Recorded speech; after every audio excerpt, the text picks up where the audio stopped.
మారకపోతే మార్చుడికే. ఇప్పటికే స్టేచర్ నుంచి స్ట్రెచర్కి వచ్చావు. రాష్ట్ర ఆర్థిక వ్యవస్థకు క్యాన్సర్ ఇచ్చావు. 10 సంవత్సరాల్లో 7 లక్షల కోట్ల అప్పులు చేశావు. నేనెందుకు దిగాలి? నీ ఫామ్ హౌస్ గుంజుకున్నానా? కేసీఆర్ పైన ముఖ్యమంత్రి రేవంత్ రెడ్డి ధ్వజం. కొత్త లెక్చరర్లకు నియామక పత్రాలు. నిన్న ఆ నియామక పత్రాలు ఇచ్చే సమయంలో ఆయన మాట్లాడిన వ్యాఖ్యలు ఇవి. నువ్వు మారతావా మారవా? ఇప్పటికే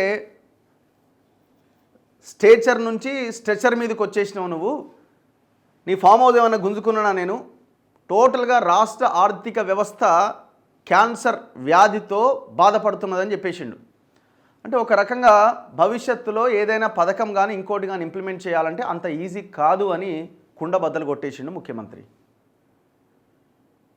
జనరల్గానే ఒక క్వశ్చన్ వస్తుంది, బేసిక్ క్వశ్చన్. మరి ఇది మీరు ఇవన్నీ అడిగేటప్పుడు, మీరు ఇవన్నీ చెప్పేటప్పుడు ముందుగా తెలియదా ఈ రాష్ట్రానికి క్యాన్సర్ వచ్చింది, ఆర్థిక పరిస్థితి క్యాన్సర్ వచ్చిందని మీకు ముందు తెలియదా అన్న ఒక బేసిక్ క్వశ్చన్ వస్తుంది ఆటోమేటిక్గా. వాళ్ళకి తెలుసు కానీ ఎలక్షన్లో ఏదో రకంగా గెలవాలి, పార్టీలు హామీలు ఇస్తాయి, అది జరుగుతూ పోయింది. ఇప్పుడు అది ఇంప్లిమెంట్ చేయాలంటే తల ప్రాణం తొక్కొస్తున్నది. సో ఇప్పుడు మీరు ఏం చేయాలా? ఆర్థిక క్యాన్సర్ రాష్ట్రాన్ని చుట్టుముడుతున్నప్పుడు, బాధ పెడుతున్నప్పుడు ఆర్థిక క్రమశిక్షణ కూడా పాటించాలి. మరి ఆర్థిక క్రమశిక్షణ పాటిస్తున్నారా? ఆర్థిక క్రమశిక్షణ పాటిస్తున్నారు. మేము 2-3 పాయింట్స్ చెప్పినాం. ఈ ఆర్థిక క్రమశిక్షణ పాటించే సమయంలో ఈ పైసలు దుర్వినియోగం చేయకండి, బడ్జెట్ దుర్వినియోగం చేయకండి అని చెప్పినాం. విపరీతమైన యాడ్స్ ఇస్తూనే ఉన్నారు. ఆర్థిక శాఖ దగ్గర నుంచి ప్రతి ఒక్క మంత్రి చిల్లరకు ఎగబడి 5 లక్షలు కూడా వదిలిపెడతలేరు. ఒక అటెండర్ ట్రాన్స్ఫర్ కావాలని ఒక చిన్న పోస్ట్ విషయంలో ఏదన్నా ఒక చిన్న సమస్య వచ్చినా మంత్రి దాకా పోయి అడగాల. మొన్ననే వెలుగు పేపర్లోనే వచ్చింది, అది ఏకంగా మీ కాంగ్రెస్ నాయకుడి పేపరే. వాళ్ళే రాసిరు. కలెక్టర్లు కూడా ఎమ్మెల్యేలు ఫోన్ చేసినా, ఎంపీలు ఫోన్ చేసినా నో మంత్రి చెప్తేనే మేము పనిచేస్తాం. మరి ఇంత భయంకరమైన సిస్టమ్ ఉన్నప్పుడు దాన్ని ఫస్ట్ మీరు మార్చాలి కదా. మరి క్యాన్సర్ ఎట్లా? క్యాన్సర్ ముదిరి పేషెంట్ డెడ్ అయిపోతాడు కదా. క్యాన్సర్ ముదిరితే 4th స్టేజ్ దాటితే అయిపోయా. మరి దీనికి మీరు ఆర్థిక క్యాన్సర్ ఉన్నప్పుడు ఆర్థిక క్రమశిక్షణ పాటిస్తున్నారా లేదా? అండ్ రెండోది, మేము ముందు నుంచి చెప్తున్నాం ఒకటే, చాలా క్లియర్గా గత 10 సంవత్సరాలుగా పెద్ద ఎత్తున కొన్ని లక్షల ఎకరాల భూమి కబ్జాకు గురైంది.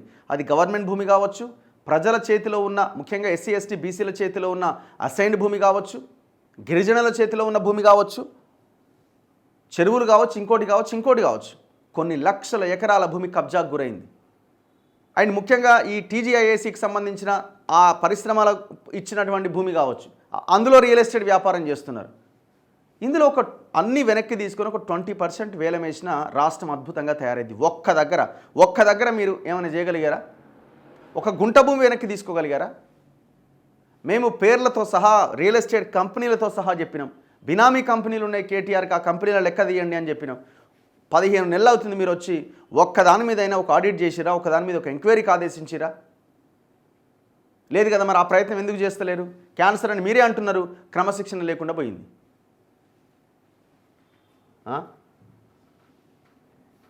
ఇక మరి దీనికి కారణమైన కేసీఆర్ పరిస్థితి ఏంటంటే అది దరిద్రం అట్లుంది. మరి ఏం చేస్తాం? ఇంకా ఆ 10 ఏళ్ల దరిద్రాన్ని ఇట్లా కుప్ప చేసాడబెట్టి వెళ్ళిపోయాడు. ముఖ్యమంత్రి మాట్లాడిన దాంట్లో ఎక్కడా తప్పులేదు. ఆర్థిక క్యాన్సర్ కాదు, ఇంకేదైనా పెద్ద రోగం ఉంటే దాని గురించి కూడా మాట్లాడుకోవచ్చు. ఆ స్థాయిలోకి మార్చేసారు. సింపుల్ ఎగ్జాంపుల్ చెప్తా నేను, ఒకటే ఎగ్జాంపుల్. మొన్న కేంద్రము ర్యాంకింగ్స్ విడుదల చేసింది. ఎక్కడ? డిస్కమ్లకు సంబంధించి మన దేశంలో 52 డిస్కమ్లు ఉన్నాయి. 52 డిస్కమ్లు. మనకి కరెంట్ రావాలంటే డిస్కమ్లు ఆరోగ్యంగా, ఆ డిస్కమ్లు ఆర్థికంగా బలంగా ఉండాలి. అప్పుడే మన కరెంటు బిల్లులు పెరగకుండా మంచి కరెంట్ రావడానికి, నాణ్యమైన కరెంట్ రావడానికి అవకాశం ఉంటుంది. ఆ డిస్కమ్లని, ఆ డిస్ట్రిబ్యూటరీ వ్యవస్థలని మొత్తం సర్వనాశనం చేశారు. ఇది ministry of power, government of India 13th annual integrated rating and rankings power distribution utilities February 2025 2023-24కు సంబంధించిన 23-24కి సంబంధించిన రిపోర్ట్ ఇది నేను ఇంకెవరో చెప్పింది కాదు, ఇది కేంద్ర ప్రభుత్వం రిలీజ్ చేసిన రిపోర్ట్. ఇది minister of power and minister of housing and urban affairs, government of India. ఏం చెప్తున్నారు ఇందులో ఒక పాయింట్ ఏమున్నదంటే, ఇది తెలంగాణ జాతకం.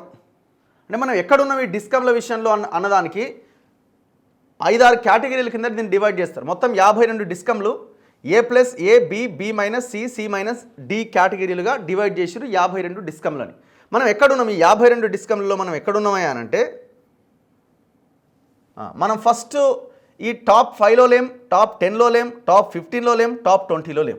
టాప్ 1లో టాప్ 2లో ఉంది ఒక గుజరాత్ ప్రభుత్వానికి చెందిన డిస్కమ్. టాప్ 4లో ఉంది గుజరాత్, టాప్ 5లో ఉంది గుజరాత్, టాప్ 6లో ఉంది హర్యానా.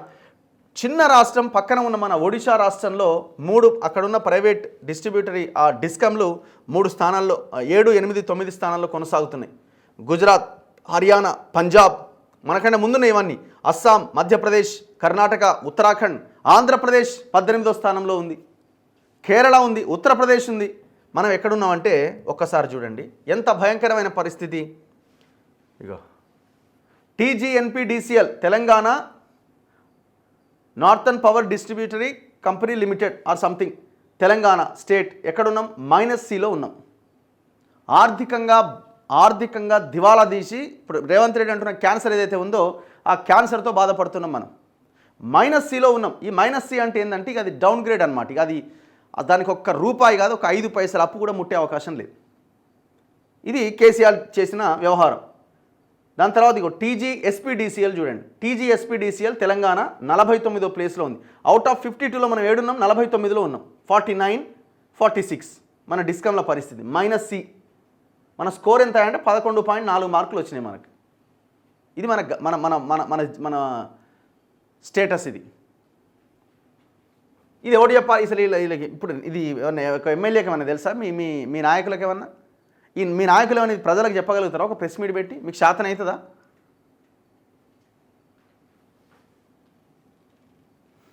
ఇదే కాదు ఇంకా చాలామంది. ఇప్పుడు మనం కాళేశ్వరం అప్పుల గురించి మాట్లాడినాం. దాదాపుగా 70-80 వేల కోట్ల అప్పులు తెస్తే అది 12 సంవత్సరాల టెన్యూర్ పీరియడ్.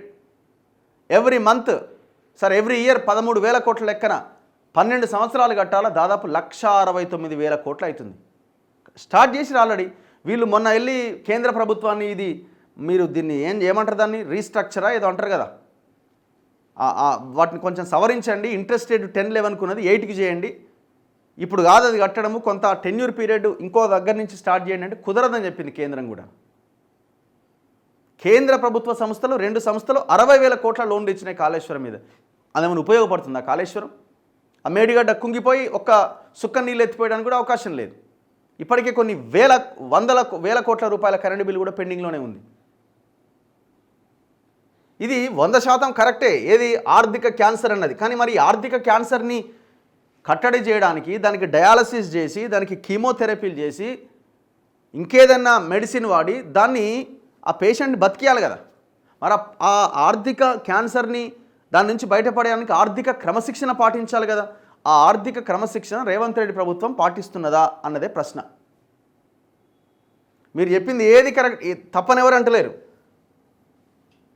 ఇగో 10 ఏళ్ల పాటు ప్రజలు నీకు స్టేచర్ ఇచ్చారు, కానీ రాష్ట్రాన్ని అప్పుల పాలు చేసి నాశనం చేసినందుకు గత ఎన్నికల్లో స్ట్రెచర్ పైకి తీసుకొచ్చారు. అయినా తీరు మారకపోతే రేపు మార్చురికి పంపిస్తారు అని బీఆర్ఎస్ అధినేత కేసీఆర్ను ఉద్దేశించి రేవంత్ రెడ్డి పేర్కొన్నారు. 60 నుంచి 70 ఏళ్ల క్రితం మేం కట్టిన ప్రాజెక్టులు ఇప్పటికీ నిఠారుగా పటిష్టంగా ఉంటే 1,00,000 కోట్ల అప్పు చేసి కట్టిన కాళేశ్వరం ప్రాజెక్టు కట్టడం కూలడం కూడా జరిగిపోయింది. హైదరాబాద్లోని రవీంద్ర భారతిలో బుధవారం జరిగిన కార్యక్రమంలో నూతనంగా నియమితులైన 1,532 మంది అధ్యాపకులకు రేవంత్ రెడ్డి అపాయింట్మెంట్ ఆర్డర్లు అందించారు. ఈ సందర్భంగా ఆయన మాట్లాడుతూ బీఆర్ఎస్ అధినేత కేసీఆర్పై తీవ్ర ఆగ్రహం వ్యక్తం చేశారు. ముఖ్యమంత్రి హోదాలో కేసీఆర్ 10 సంవత్సరాల్లో 7 లక్షల కోట్ల అప్పులు చేసిండు. ప్రాజెక్టుల పేరిట కాంట్రాక్టర్లతో అగ్రిమెంట్లు చేసుకుని కమిషన్లు తీసుకున్నాడు. ఆఖరికి వారికి 42,000 కోట్ల బకాయిలు పెట్టిండు. ఆయన గారు రాష్ట్ర ఆర్థిక వ్యవస్థకు క్యాన్సర్ ఇచ్చిపోయిండు. అయినా కోలుకొని ఏదో ఒక రకంగా చేస్తుంటే దిగిపో అంటున్నారు. నేనెందుకు దిగిపోవాలి? నేనేమైనా వాళ్ళ ఫామ్ హౌస్ గుంజుకున్నానా? పాలించమని ప్రజలు మాకు 5 ఏళ్లు గడువిచ్చారు. ఈరోజు మీకు నియామక పత్రం ఇస్తున్నాం. వచ్చే ఏడాది దిగిపో అంటే ఊరుకుంటారా? బీఆర్ఎస్ వాళ్ళ బాధ ఏందో తెలియడం లేదు. నన్ను పనిచేయకుండా అడ్డుకుంటున్నారు. నా పరిస్థితి ఊపర్ షేర్వాణి అందరు పరేషాని అన్నట్టుగా ఉన్నది. క్యాన్సర్ ముదిరిపోతుంటే ఎన్ని రోజులు కప్పిపుచ్చుకోవాలి అని ప్రశ్నించారు. ప్రతి నెల ప్రభుత్వానికి 18,500 కోట్ల ఆదాయం వస్తుంటే అందులో ఉద్యోగుల జీతభత్యాలకు 6,500 కోట్లు, నాడు అయ్యగారు చేసిన అప్పులకు 6,500 కోట్లు కట్టాల్సి వస్తుంది. అంటే ఎవ్రీ మంత్ 6,500 crores అప్పు కింద కట్టాల్సి వస్తున్నది. మిగతా 5,000 కోట్లను సంక్షేమ పథకాలు, పలు ప్రాజెక్టులకు వినియోగిస్తున్నాం. ఉన్న పథకాలన్నీ అమలు చేయాలంటే ప్రతి నెల 9,000 కోట్లు తక్కువ పడుతున్నాయి. అందుకే ఒక నెల ఆశా వర్కర్లకు, ఇంకో నెల అంగన్వాడీ వర్కర్లకు జీతాలు ఆపుతున్నాం. లేదంటే షాదీ ముబారక్, కళ్యాణ లక్ష్మి పథకాలను పెండింగ్లో పెడుతున్నాం. ఒక నెల ఇంటి కిరాయి ఇచ్చేసి పాలోడికి స్కూల్ ఫీజులు ఆపినట్టుగా ఇలా రొటేషన్ పని జరుగుతోంది. ఒక్కో విద్యార్థి పైన ఏడాదికి 1,00,000 ఖర్చు. 10 సంవత్సరాల్లో విద్యాశాఖ నిర్లక్ష్యానికి గురైంది. కేరళతో పోటీ పడుతూ తొలి 3 స్థానాల్లో ఉండాల్సిన రాష్ట్రం నేడు చివరి నుంచి 3వ స్థానంలో ఉన్నది అని రేవంత్ రెడ్డి ఆవేదన వ్యక్తం చేశారు. ప్రభుత్వ పాఠశాలల కంటే ప్రైవేట్ పాఠశాలలు గొప్పవా, ఎందుకు పోటీ పడట్లేదు, లోపాలను సరిదిద్దుకోవాల్సిన అవసరం ఉందని అభిప్రాయపడ్డారు. బోధనను ఉద్యోగం కాకుండా భవిష్యత్ తరాలను తీర్చిదిద్దే బాధ్యతగా భావించాలని ఆ టీచర్లకు క్లాస్ తీసుకున్నాడు. సో ఇట్లా ఈ ఆర్థిక క్యాన్సర్ ఎంత నిజమో మీరు ఆర్థిక క్రమశిక్షణ పాటిస్తున్నారా లేదా అన్న క్వశ్చన్ కూడా మీకు మీరు వేసుకోవాల్సిన అవసరం ఉంది. అడగండి బట్టి విక్రమార్కని.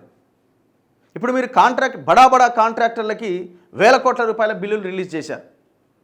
తెలంగాణ 20 లక్షలు, 30 లక్షలు, 40 లక్షలు ఉన్న కాంట్రాక్టర్లకి, వాళ్ళంతా తెలంగాణ వాళ్ళు చాలామంది, మెజారిటీ వాళ్ళకి ఒక 1,000 కోట్లు ఇస్తే వాళ్ళందరికీ అయిపోయేది. మరి వాళ్ళకి ఇస్తలేరు. ఇది అన్యాయం కదా. వాళ్ళ దగ్గర కూడా మీరు 10% వసూలు చేస్తే ఇది ఎట్లా ఆర్థిక క్రమశిక్షణ అవుతుంది?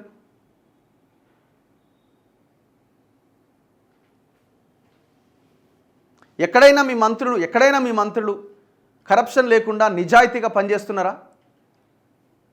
4th సిటీలో మంత్రులు భూములు కొనలేదా 6 నెలల కిందనే? ఈ హెచ్ఎండిఏ పరిధిని పెంచే క్రమంలో ఓఆర్ఆర్ నుంచి, ఔటర్ రింగ్ రోడ్ నుంచి రీజనల్ రింగ్ రోడ్ వరకు పరిధిని పెంచుతూ మీరు తీసుకున్న నిర్ణయంతో అక్కడక్కడ కూడా భూములు కొనే కార్యక్రమాన్ని మంత్రులు చేపట్టట్లేదా? ఎమ్మెల్యేలా పని చేయట్లేదా?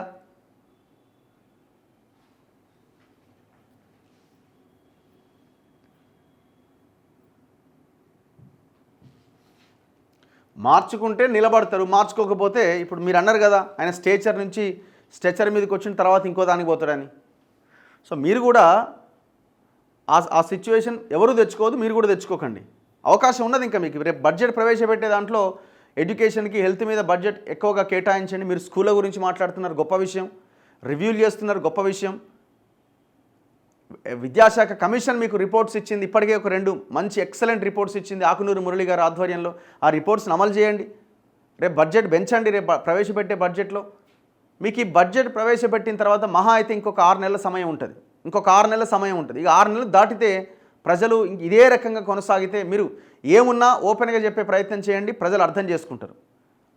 మీరు వెనకాల చేసేదంతా చేసుకుంటా మళ్ళీ ఓపెన్గా చెప్పిందంటే మళ్ళీ నడవదు. మళ్ళీ మీరు ఆర్థిక క్రమశిక్షణ పాటిస్తూ నిజాయితీగా ఉంటూ, మీరు, మీ ఎమ్మెల్యేలు, మీ మంత్రులంతా, మీ చుట్టూ ఉన్న మీ బ్యాచ్ అంతా నిజాయితీగా ఉండి మాట్లాడాలి.